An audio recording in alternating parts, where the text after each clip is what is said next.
L'assassinat d'Al-Hussein ibn Ali est un événement central dans l'histoire islamique, particulièrement pour la branche chiite de l'islam. Après la mort du prophète en 632, la question de la succession a divisé la communauté musulmane. Ali ibn Abi Talib, le cousin et gendre du prophète, a été finalement reconnu comme le quatrième calife par les sunnites, mais pour les chiites, il était le premier imam désigné par le prophète. Après l'assassinat d'Ali en 661, son fils Hassan a brièvement succédé avant d'abdiquer en faveur de Muawiyah Ier, fondant ainsi la dynastie Omeyyade. Yazid prière.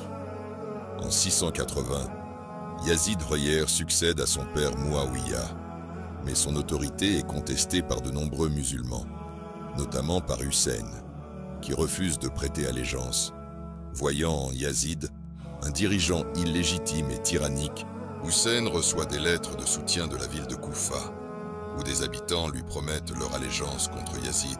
Confiant dans ce soutien, Hussein part de Médine avec une petite troupe, comprenant sa famille et des fidèles, pour se rendre à Koufa. Cependant, à Koufa, le gouverneur Omeyyade, Ubayd Allah ibn Ziyad, parvient à étouffer la rébellion naissante, et Hussein apprend que ses soutiens sont soit emprisonnés, soit ont été contraints de se rétracter. Hussein est alors intercepté et encerclé à Kerbala par l'armée d'Ibn Ziyad, dirigée par Umar ibn Saad. Le 10 octobre 680, 10 Muharram 61 AH, après plusieurs jours de siège avec un accès limité à l'eau, Hussein et ses compagnons, malgré leur infériorité numérique, estimée à environ 72 combattants contre plusieurs milliers, refusent de se rendre. Une bataille s'ensuit. Martyrs de Hussein. L'un après l'autre, les compagnons de Hussein tombent au combat, y compris les membres de sa famille.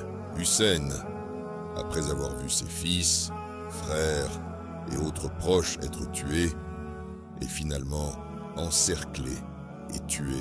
Après la bataille, les survivants de la famille de Hussein, principalement les femmes et les enfants, ainsi que Zainab bint Ali, la sœur de Hussein, et Ali Zayn al-Abidin, son fils, et le quatrième imam chiite, furent capturés par les forces de Yazid.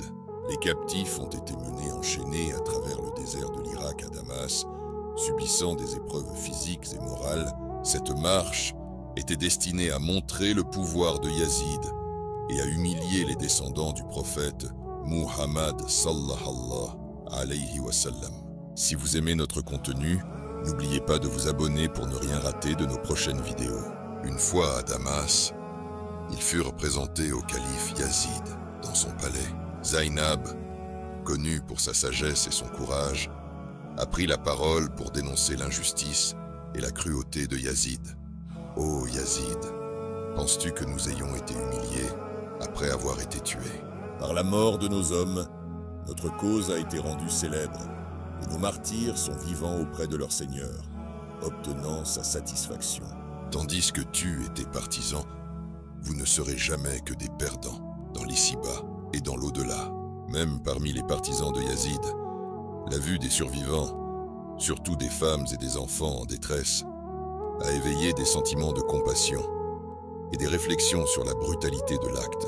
Certains dans la cour de Yazid ont commencé à questionner la légitimité des actions de leur calife. Après un certain temps, Yazid a décidé de libérer les captifs. Selon les récits, il était influencé par le discours de Zainab et peut-être par la peur des répercussions politiques et religieuses de ses actions. Les survivants ont été autorisés à retourner à la Mecque et à Médine. Ali Zayn al-Abidin, malgré sa santé fragile, a continué à propager les enseignements de son père et de ses ancêtres, jouant un rôle crucial dans la préservation de la tradition chiite.